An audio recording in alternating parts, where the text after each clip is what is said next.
our presenters. There we go. All of our presenters for this very diverse and stimulating group of talks. And actually, Henry, could I ask you to come up to the front? Would that be all right? We're now shifting into our discussion period and to ask any questions of our presenters, but also to share your own research interests and anything that you'd like to contribute to this conversation that's already been started. Who would like to start? Yes, please. I'll step out of the way. Thank you very much for these great presentations on such an important area. Having us then think through temporalities and the importance of temporalities, but also space. So my question is just then also about taking this to those borders are transitional spaces, transitional for and modular in Henry's sense. Transitional in terms of providing those nodes, the chain migration, very, very important spaces. But also having to negotiate those spaces within a whole complex of other surrounding spaces around the Chinatown. Ben, your reference to the downtown east side as complicating Vancouver's Chinatown. San Francisco's Chinatown is also complicated. Being surrounded by elite spaces as well, especially elite spaces with Nob Hill in such close proximity, and also the labor that's provided for elites in San Francisco. So my question is just to how you think through these spaces in conjunction with all the surrounding spaces that are around, because those surrounding communities are often multi-ethnic themselves and undergoing change and transition. In Vancouver, but also in San Francisco, and in Manchester, and all these other areas. Kind of the surrounding, the idea of the surround. So maybe I'll answer first historically, and then we can talk about the present moment, although I'll segue into yours. So you're absolutely right. There is Chinatown as a construction, an English term, which is why, again, there's a difference between saying Hong and Gai from the inside, and then as this kind of modular throughway, like Hong Kong itself, actually, as well. All these ports, they're through places. And so Chinese would often migrate around British Columbia, upwards of 15 to 20 jobs during their lives, logging, this, that. And then Chinatown's a place between migratory labor, where you would send money home, rest. There's bathhouses, there's rooming houses or boarding rooms where you can stay for a while. So they're not permanent residential places, except for the merchants who were there. For many of the workers, the vast majority of Chinese workers, are just three places, you could say. The boundaries, there are no boundaries, so they're permeable places. The film, All Our Father's Relations, we have First Nations who are living there. You have, historically, it's next to the train tracks, so there are African-American porters who come up into Canada and settle. So these are permeable spaces. You see spot mapping done in the 1910s and 20s, and the area where Japanese on Powell Street are located, there is a kind of transition zone where there's lots of Japanese and Chinese residents mixed in the blocks between. Businesses that are mixed. The anti-Chinese riots in 1907 are targeting Chinatown and Japantown, but that's because they're just moving spatially eastwards and busting up Chinese businesses mostly, and then Chinese and Japanese businesses, and then Japanese Canadians are arming themselves by the time they get to the heart of Powell Street, and yet there's still damage to Japanese businesses because there's so many that are mingled with Chinese businesses. So that idea of boundaries, often city planners impose it. So those hard boundaries that Ben showed, that's a planning fantasy. And that fantasy is created out of the George Viaducts being built and appropriation, land from children, the Tan and Hong Association. That's two blocks that were taken from Chinatown. Now, currently, now segue into the current, part of the problem of sort of when the George Viaducts was revoked 2 years ago, the Chinatown Association supported of taking down the viaducts. And the viaducts were the first stage of what was to be a freeway that was going to wipe out Chinatown as part of slum busting in the 50s and 60s. So the Chinatown and Strathcona got together and stopped it. It made Vancouver a livable city because it's the only North American city that didn't have a major freeway system. That was a gift of Chinatown and Strathcona residents. But the viaduct did take away these 2 floor blocks of Chinatown. One of those blocks is now being returned through largesse of the city to Hogan's Alley Society, the black community. That was done in negotiations only with the Hogan's Alley Society, not with Chinatown. And to pay for that, this cultural center, all these things, they will sell the other block in terms of commercial real estate. So Chinatown sort of association said, WTF, those were expropriated. We can show you the records of all the expropriation from Chinese residents and things. And why didn't you tell us you were giving away, so to speak, the land that was taken away from us? And so you can see how this has a lot to do with often fantasies of sometimes planners, sometimes it's you know, a kind of divide and rule. And so that would be my way of segueing from this idea that these are homogeneous spaces. They've never been homogeneous spaces. And boundaries, which again are generally imposed. But I hate those lanterns, because I was there at the meetings when planners we visited the National District of Seattle, we came back, and we're talking about cultural assets, and next thing you know, the money goes to these effing lanterns. And so that's my segue to that. Sort of add on to that, like in the present moment, like on Vancouver's Chinatown, there's an attempt to sort of highlight its uniqueness, but it doesn't really work because it bleeds in with other aspects of like the downtown east side. For example, like my master's dissertation research, I had a whole chapter about homelessness and gentrification and intentional heroin needles that you find in the street on the street in Chinatown all the time. And you have to take precautionary measures. When I was doing field work there, I took a course to get my naloxone certification to help reduce an opioid overdose if I came across it, just as something I thought was an ethical solution. But then you have that side on the downtown east side, but then right beside Chinatown is the Gastown neighborhood, and what is the name? It's not Gastown, it's just above Gastown where like the stadiums are. Oh, the Yaletown. Yaletown, yeah. The tail end of this place called Yaletown, which are very expensive places to live and have very specific zoning regulations in terms of the types of buildings you can have and how much rent there'll be and the businesses you can have. And that's now starting to percolate into Chinatown. Like in the past few decades, the heritage zoning regulations in Chinatown keep being changed to accommodate the destruction of the neighborhood, but then being rebuilt in a way that is supposed to help it blend more easily into the city with the massive condominium towers in Vancouver, just to sort of answer that question. Yeah, up here in front. Hi, I just wanted to add a bit what I forgot what the person's behind me. I do live in one of those San Francisco Chinatown cluster satellites, to put it lightly. I'm not going to tell you where I live, but it was there were so many examples on Los Angeles County with Orange County, Montgomery Park, New York with the Flushings, and yes, they do celebrate all the holidays based on a lunar calendar, but it was blocked and not blocked by the Gregorian calendar, and it's not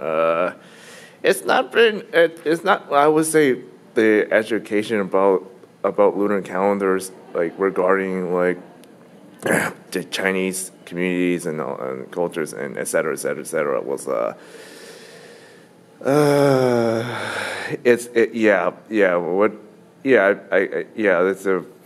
it's like a future where how do you believe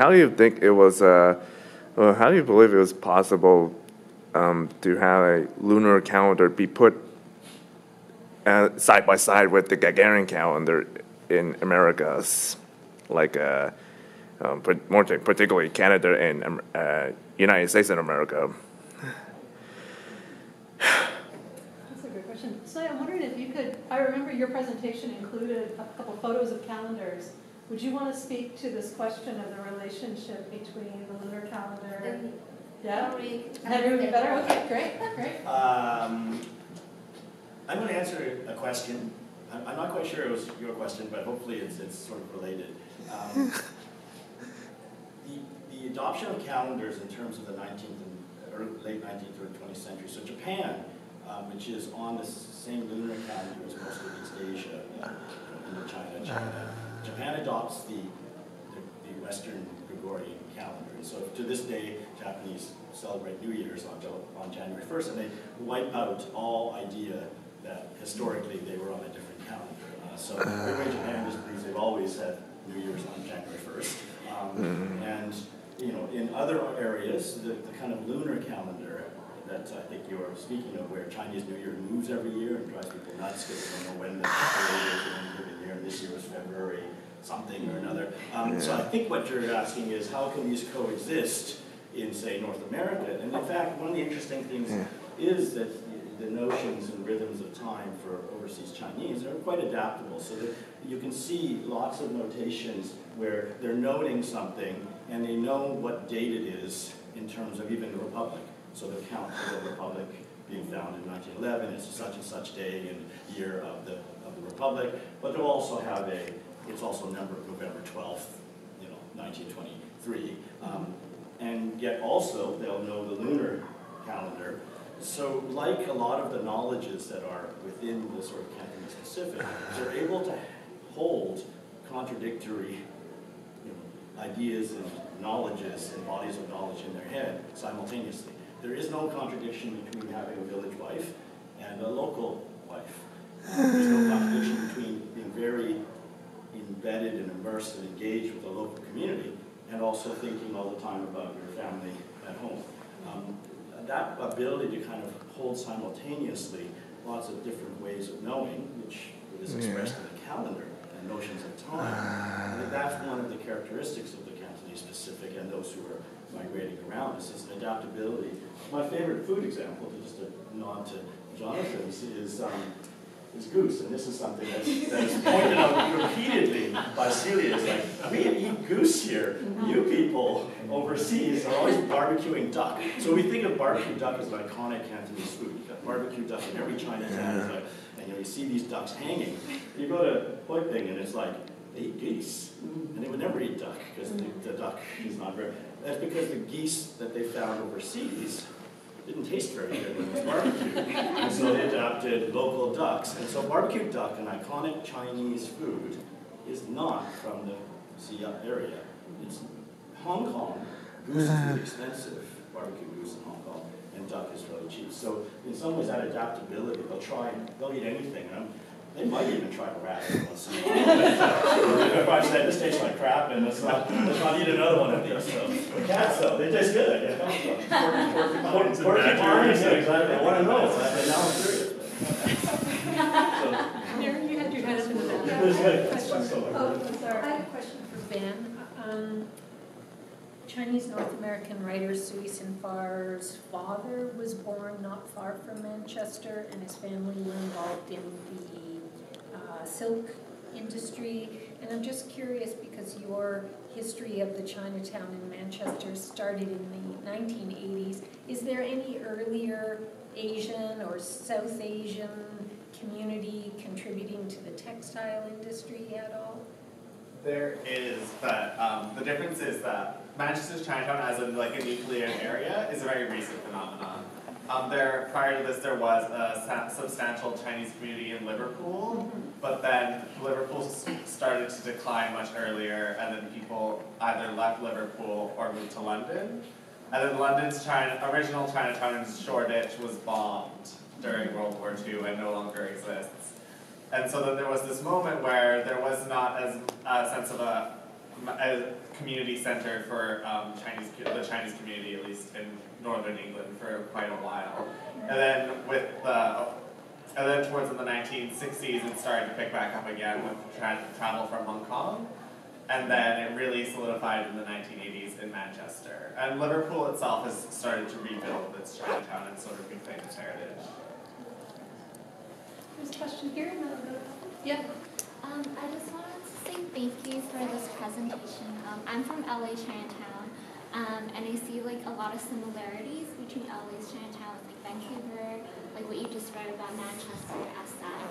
And I hope this question makes sense. I'm still processing, but I'm wondering, with all the things that y'all have talked about in terms of foodways, associations, and shared culture, how can we look towards the knowledges, relationships, and things like that are produced around these spaces and things as informing like urban planning, like decision making now, like conversations about the future of Chinatown. I know that y'all oppose that in some way, and how, so I'm thinking about like grassroots organizing and like urban planning. Like how do all those things inform that, and like how can we work with like the working class like immigrants that still remain in these communities, and maybe think about like more coalitional organizing with like other communities like folks in downtown East Side, indigenous communities.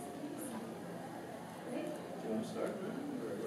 You can start. Okay. I'll segue to you somehow. I'm going to thank you very much. I guess I'll start with, there was something amazing that happened at 105 Kiefer. If you don't know what 105 Kiefer is, you can Google 105 Kiefer, you'll get tons of immediate pages. 105 Kiefer was, there are two large condo developments were built on Main Street in Chinatown, for those who don't know, in Vancouver. And then a large number of, very coalitional politics. There was a number of young Chinese Canadian activists who were working in the downtown East Side. There was students of mine and others who, like the new Asian Migrations Program that we had sort of started to put them into Chinatown projects or history community projects. We had, other activists and organizers, also local Chinese associations, and we opposed 105, an empty parking lot. And a lot of people were shocked. It's like this heritage movement supposedly that's trying to protect an empty parking lot. Why? And it was because of this idea of what was the future and the opportunity costs of building a third large place. And so, for the first time in Vancouver's history, rezoning was blocked. And then after the rezoning, they came in with a DP, a development permit, and for the first time in Vancouver's history, a DP was turned down. And so Chinatown right now has an incredible amount of leverage. We scare the Jesus out of city councilors, we scare the bejesus out of planners. For the first time since the freeway fight, you could say, all of a sudden, we have a lot of leverage. And so, and strangely enough, there's an apology next month, April 22nd in Chinatown. City Council will move for the first time out of City Council chambers to Chinatown and have an official council meeting to apologize to the Chinese Canadian community. And one of the recommendations out of that is a UNESCO 5 to 8 year process to create a UNESCO World Heritage bid, which will be based on not like the buildings, which are already protected, but about conservation of living heritage of a community, of exactly what Celia talked about in piping, which is the foodways, the culture, the people who were there, non-displacement. And there are examples like Penang, where they did a fairly good job of not displacing existing residents and businesses, even as it became a UNESCO World Heritage Site. So one of the things, just an answer to your question of, I gave a negative example when I was talking about city planners going to Hogan's Alley Society and talking to them specifically about space, and that wasn't coalition. And in some sense, I don't blame our friends and allies over at Hogan's Alley, but they shouldn't have done that. They should not have negotiated that way, split apart, inevitably running into the problem a year later of us not outright saying, calling them out. But now we have to force the city to untie the knot that they tied. And so it's ugly, but it's not our doing. It was the doing of a process of city planning where they divided and ruled. And so that's the kind of challenges of coalition politics.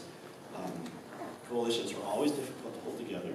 You have some young people who are calling for things that are politically impossible, and yet being very fervent and passionate about calling for the impossible. Now, everything's possible, but there's some things that aren't possible.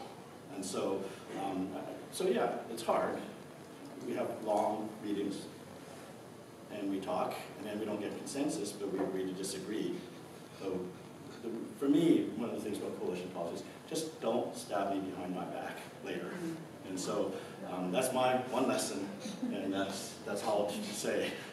And that's what changed how we've brought about these kinds of incredible changes of being able to, as I said, block developments for the first time in Vancouver's history. I'm going to go to our last question. All right. So particularly for Henry, we were on like the Cantonese Pacific idea.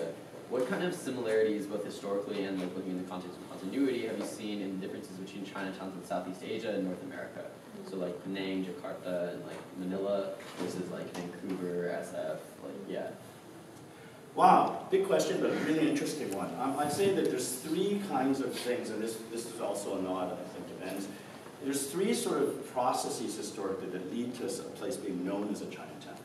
One is that's very specific in the Pacific region, the Cantonese Pacific, Australia, New Zealand, North America, Canada, US, and parts of the Caribbean, where you have white supremacy as a majoritarian set of political processes by settlers from Europe, which target Chinese, and then later other Asians, in order to organize labor unions and nationalist polities. So that's one form and Chinatown as an English name, but also as a kind of mythic figure, dirty, disease-ridden, all the things that again came up in all the papers, that is a product of that. Southeast Asia, you have minority urban enclaves. Kuala Lumpur is 85% ethnic Chinese, Singapore is 85% ethnic Chinese. Some of these are the product of colonial trade. So Jakarta, that's Manila, Cholum. So Southeast Asia, they're never called Chinatowns. They tend to be urban ethnic market enclaves with shop houses, the compound, and all these kinds of architectural patterns. That starts in the 15th century on. They date back even further before colonial encounter with European colonial traders. Back, for instance, Vietnam, what becomes Vietnam. The area of Cholum is the 19th century, but there are Chinese merchants, traders, and stuff there for 2,000 years. Those aren't Chinatowns.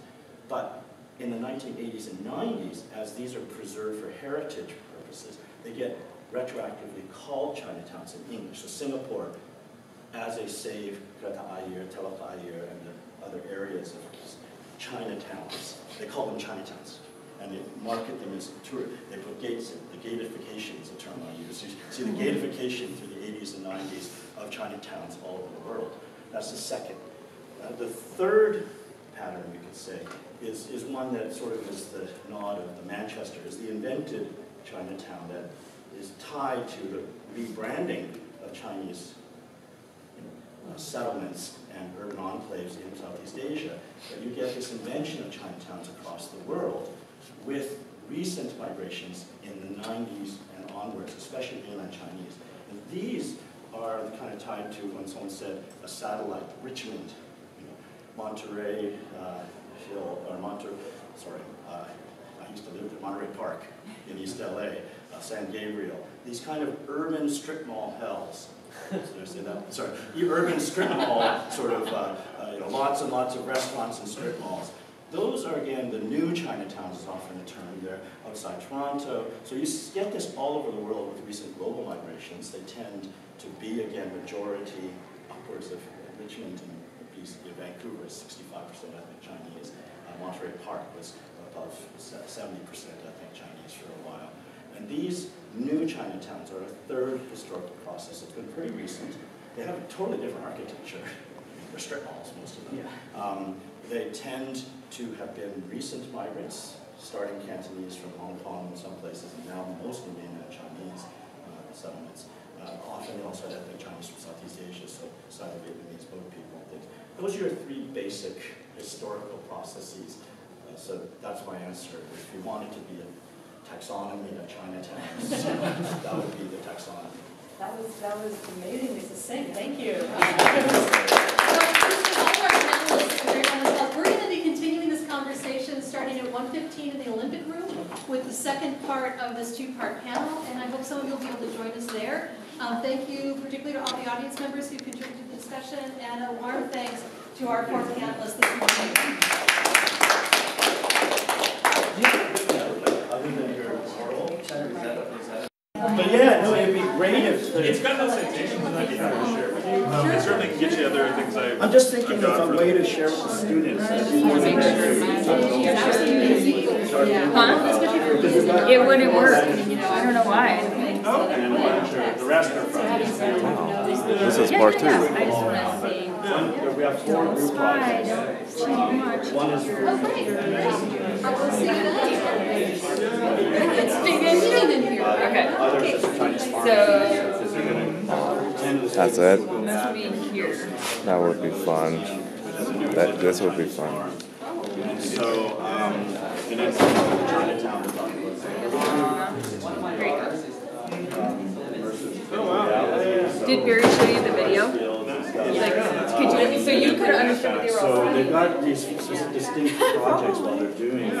It was so cute. They I'd like to would get them so as much excited talking to me, background and then exactly they what you were forget. saying so that they can get. This is Lawrence.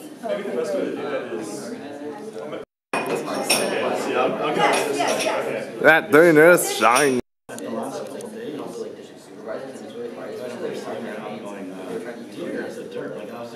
Thank you, everyone. Thank you very much. Thank you. Thank you so much. I really appreciate it. Yeah, is this your scarf? So you Okay. I gather you're from Vancouver, yeah, and then you've done this going out. Okay, that's great. All Hi. right, yeah, I hope I'd answered that question in some sort. I wasn't totally clear, so It I would was just be- trying to read an answer back. It would be pretty interesting if, I don't know, old and new Chinatowns kind of work together. Like, okay, we want to educate people about the lunar calendars and lunar solar calendars to be, I don't know. Yeah, That's pretty wishful tough. thinking. Yeah, it's a pretty. So all the Maybe one second. Hey, thanks. I was surprised. Okay, I'll go back at home. Which one? Oh, the AGM. Yes. Thanks for that's an interesting answer response. Have fun.